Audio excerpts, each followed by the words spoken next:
Notebook IAS आपकी सफलता है हमारा मिशन।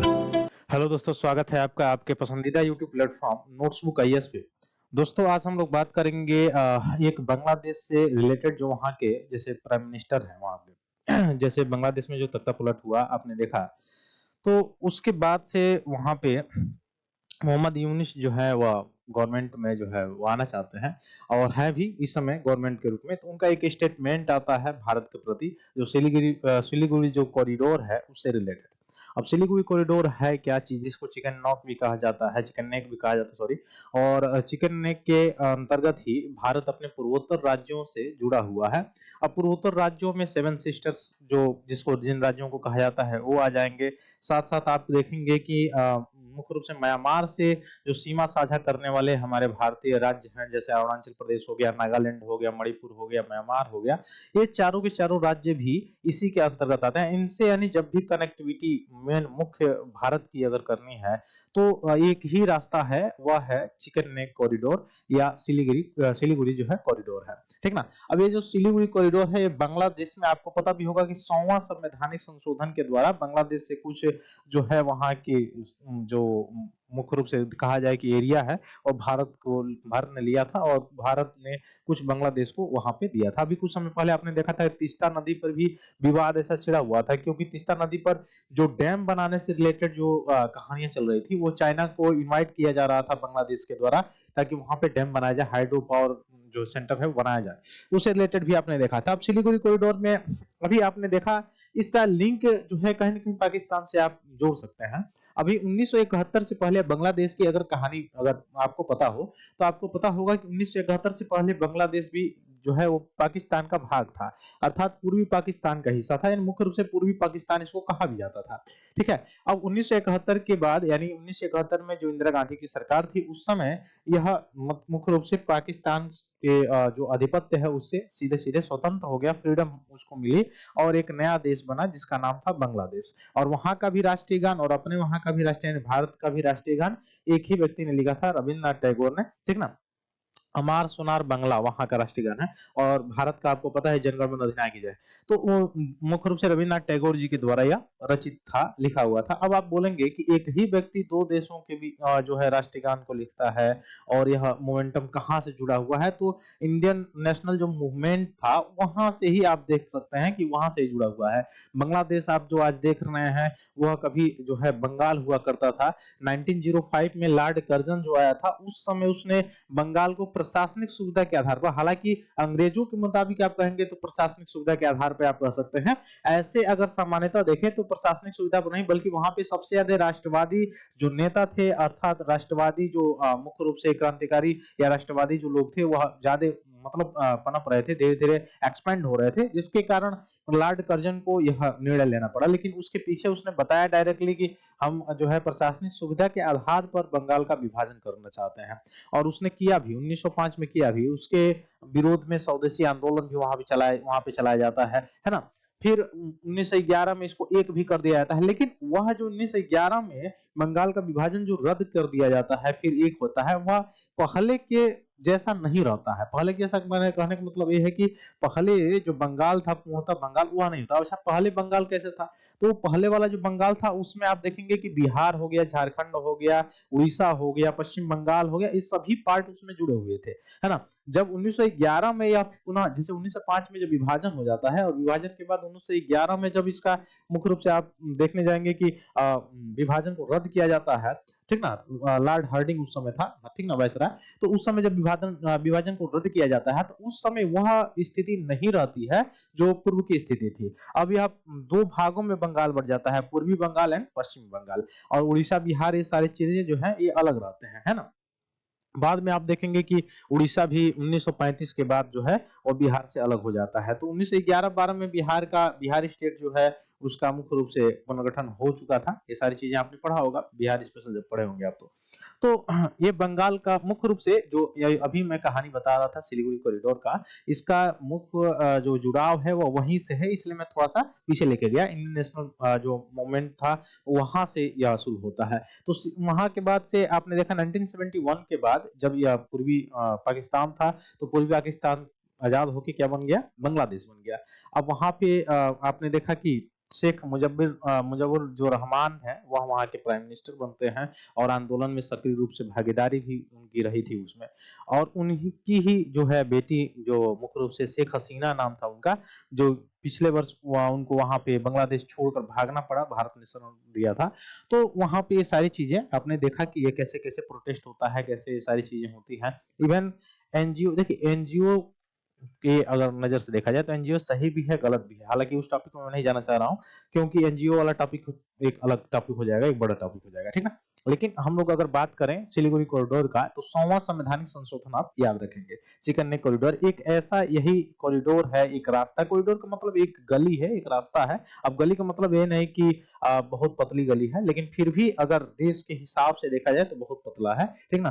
तो उसके मुख्य रूप से उससे जो भारत का मुख्य पृष्ठ है उसका जुड़ाव जो है पूर्वोत्तर भारत का है, ठीक ना। तो उसमें जो मोहम्मद यूनुस है, यह उनके द्वारा बयान आता है। तो बयान आने के बाद से हम भारत के द्वारा भी प्रतिक्रिया दिया जाता है कि भारत जो है इनके स्टेटमेंट के ऊपर जो है चेतावनी दे रहा है, या दिया भी है। लेकिन बांग्लादेश के साथ हमारा संबंध जो है अभी भी वैसे ही है, स्ट्रेटेजिक संबंध आप देखेंगे तो बिम्स्टेक में भी आप देखेंगे बांग्लादेश भारत दोनों साथ साथ है, ठीक ना।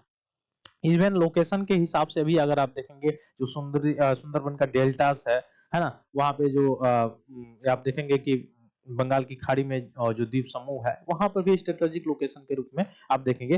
तो ये सारी चीजें आपको नजर आएंगी। तो मोहम्मद यूनिस जो है उनके द्वारा कहा गया था एंटी इंडिया रॉ, फिर से ये बात की गई थी।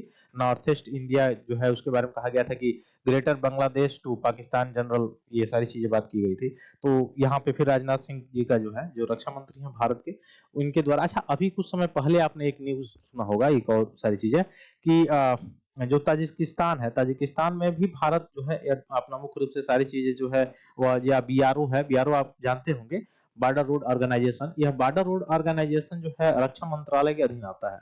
कभी कभी ये पूछ भी देता है कि बीआरओ जो है किसके अधीन आता है, तो आपको ऑप्शन दिया रहेगा वहां पे कि सड़क राज्य परिवहन मंत्रालय है उसके अधीन आता है। तो ये गलत हो जाएगा, लेकिन बहुत लोग वहां पे मार देंगे कि सड़क राज्य परिवहन मंत्रालय। ऐसा क्यों? कि ऐसा इसलिए कि बॉर्डर रोड ऑर्गेनाइजेशन, यानी यह रोड बनाने का काम करता है, सड़क बनाने का काम करता है। कहाँ पे? जो बॉर्डर इलाका है, खासकर सीमावर्ती क्षेत्र है, वहां पे यह मुख्य रूप से सड़कों को बनाने का काम यह ऑर्गेनाइजेशन करता है, ठीक ना। तो यह किसके अंतर्गत आता है? डिफेंस मिनिस्ट्री के अंतर्गत आता है, रक्षा मंत्रालय के अंतर्गत आता है। तो इसमें राजनाथ सिंह जी के द्वारा कहा भी गया है, we do not seek tense relation with Bangladesh but Yunus should be cautious. उनको चेतावनी दी जा रही है उनके स्टेटमेंट के लिए कि दोबारा ये स्टेटमेंट जो है यह अगर आता है तो सही नहीं है, ठीक है। ये सारी चीजें आप देख सकते हैं। ये है सिलीगुड़ी कॉरिडोर। अब ये है पूरा पूरा बांग्लादेश, ये है पश्चिम बंगाल, है ना। अब पश्चिम बंगाल, ये वाला जो इलाका है पश्चिम बंगाल, और ये है सिक्किम आपका राज्य। इधर आपका नेपाल आ जाता है, इधर भूटान आ जाता है। अब इधर से आप चलेंगे तो इधर असम में आ जाएंगे। अब असम से होते हुए ही आप पूरे राज्यों में, अरुणाचल प्रदेश हो गया, नागालैंड हो गया, मणिपुर हो गया, मिजोरम हो गया, त्रिपुरा हो गया, मेघालय हो गया, इस सभी से आप जुड़ सकते हैं। यानी पूर्वोत्तर पूरा भारत है। अगर एक सिलीगुड़ी कॉरिडोर को हटा दिया जाए, इस कॉरिडोर को हटा दिया जाए, इस रास्ते को हटाया जाए, तो पूरा पूर्वोत्तर भारत जो है एक तरह से देखेंगे आपकी अलग नजर आएगा, है ना। तो यह मुख्य रूप से जो सिलीगुड़ी कॉरिडोर आप देख रहे हैं, यह किस संवैधानिक संशोधन के द्वारा आया था, तो ये थोड़ा सा याद रखिएगा आप लोग। तो यह एक पतला कॉरिडोर है जिसकी, या जिसको चिकन नेक कॉरिडोर भी कहा जाता है। एक और रास्ते की बात की जा रही थी म्यांमार से, है ना। यहाँ पे जो पश्चिम बंगाल का, यहाँ मुख्य रूप से, अच्छा यहाँ पे एक चीज याद रखिएगा, जो आप हिस्ट्री पढ़ रहे होंगे प्राचीन इतिहास, उसमें देखेंगे ताम्रलिप्ति करके यहाँ पे बंदरगाह था, ठीक ना। तो यहाँ से लेके और यहाँ पे जो है इसकी बात चल रही थी, ठीक। तो ये सारी चीजें थी। तो भारत बांग्लादेश संबंधों में एक नया तनाव फिर उभरा गया है। वहां पे राजनाथ सिंह के द्वारा कहा गया है कि बांग्लादेश के जो अंतरिम प्रमुख सलाहकार है मोहम्मद यूनिस जो है, वो सार्वजनिक रूप से उनको चेतावनी दी जा रही है कि अपनी भाषा और बयानों के प्रति वो सावधान रहें, ठीक ना। ये बताया गया है कि एक इंटरव्यू में उन्होंने एक बात कहा था कि भारत दोस्ताना संबंध चाहता है, लेकिन संप्रभुता और प्रतिष्ठा की रक्षा भारत अपना करना जानता है, और इसके कभी भी आंच आता है तो भारत इसमें जो है किसी भी देश को नहीं बख्श सकता है। तो इंटरव्यू में यह मुख्य रूप से इनके द्वारा कहा गया था। और वही यूनुस ने पहले कहा था कि भारत के पूर्वोत्तर राज्यों को भूमिहीन बताया था और उन्हें समुद्र का रास्ता नहीं है, इन राज्यों को समुद्री मार्ग देने में बांग्लादेश की भूमिका हो सकती है, बांग्लादेश नहीं रहेगा तो इनका क्या होगा, ये सारी चीजें जो है बेतुके बयान। हालांकि इसमें भी आप देखेंगे, थोड़ा सा अंदर जाने की बात, अगर आप अंदर जाकर देखेंगे तो इसमें भी बहुत सारे क्लू आपको नजर आएंगे, क्योंकि यहाँ पे पाकिस्तान में भी आपने देखा कि एक अमेंडमेंट बिल जो है आया हुआ है अभी इसी समय, और इसी समय आपने देखा कि बांग्लादेश के मुख्य रूप से जो अंतरिम सरकार में बैठे हुए लोग हैं उनका इंटरव्यू होता है, उनका बयान आता है, ठीक ना। तो ये सारी चीजें हैं। तो पूर्वोत्तर हिस्सों को कथित ग्रेटर बांग्लादेश के भाग के रूप में यह दिखाया गया था यूनुस के द्वारा। तो इसमें भारत के द्वारा चेतावनी दी गई थी कि भारत के जो संप्रभुता है अगर उस पे आंच आती है तो भारत जो है वह इन संबंधों को, जो संबंध भारत और बांग्लादेश के बीच में है, वह सार्वजनिक रूप से फिर इस पे प्रतिक्रिया भारत दे सकता है, ठीक ना। तो सिलीगुड़ी कॉरिडोर, जिसको चिकन नेक कॉरिडोर भी कहा जाता है, यह आप देख चुके हैं कि कहाँ पे है, असम से सीमा साझा करता है, पश्चिम बंगाल का और बांग्लादेश का कुछ हिस्सा था जिसको मुख्य रूप से लेके बनाया गया था, ठीक ना। तो रक्षा मंत्री के द्वारा कहा गया कि हम बांग्लादेश के साथ तनाव तो चाहते नहीं है, लेकिन यूनुस को अपनी बातों के प्रति सावधान रहना चाहिए। अगर वह ऐसा कार्य करते हैं, ऐसा वक्तव्य जो है वह भारत के प्रति अगर देते हैं, तो ये कहीं ना कहीं कंसर्न रहेगा, ठीक है। तो ये सारी चीजें हैं। और इस विवाद का महत्व ये है कि जो भारत बांग्लादेश जो सीमा क्षेत्र है, कई ऐसे क्षेत्र हैं जो संवेदनशील हैं, वल्नरेबल है अभी, ठीक ना। तो पूर्वोत्तर भारत के राज्यों को मुख्य भूभाग से जोड़ने का काम जो है वह कॉरिडोर ये करता है। फिर आप देखेंगे कि समुद्री मार्ग से भी अगर जोड़ा जाए तो कहीं ना कहीं म्यांमार की जो पृष्ठभूमि है उसकी, या जो भूमि है म्यांमार की, वह उसकी जरूरत पड़ती है, तब जाके कहीं ना कहीं पूर्वोत्तर भारत हमारा जो है वह जुड़ पाता है। तो ये सारी चीजें हैं। अब आगे क्या होता है देखा जाए, ठीक ना। लेकिन ये सारी चीजों से कहीं ना कहीं कोई प्रतिक्रियाएं जो है यह निकल के आती हैं, तो फिर देखा जाता है आगे क्या होता है। फिर मिलते हैं हम लोग अपने अगले क्लास में, तब तक के लिए बहुत बहुत धन्यवाद दोस्तों, जय हिंद। हेलो दोस्तों, नोट्सबुक आईएएस आपकी सफलता है हमारा मिशन के तहत लाया है बेहतरीन टेस्ट सीरीज का कलेक्शन, जिसमें यूपीएससी और स्टेट पीसीएस के प्रीलिम्स और मेंस के टेस्ट सीरीज उपलब्ध है, वो भी लोएस्ट प्राइस में। तो आप आज ही अपनी सफलता की दिशा में आगे बढ़ने के लिए हमारे टेस्ट सीरीज सेंटर दिल्ली के मुखर्जी नगर और प्रयागराज के सिविल लाइंस के सेंटर पर जाकर टेस्ट सीरीज परचेस कर सकते हैं। आप अगर ऑनलाइन टेस्ट देना चाहते हैं तो आप डिस्क्रिप्शन में दिए गए लिंक द्वारा आप हमारे ऐप को प्ले स्टोर के माध्यम से डाउनलोड कर ऑनलाइन टेस्ट सीरीज परचेस करें और अपनी तैयारी को और मजबूत बनाएं। अन्य जानकारी के लिए आप दिए गए नंबर पर कॉल भी कर सकते हैं।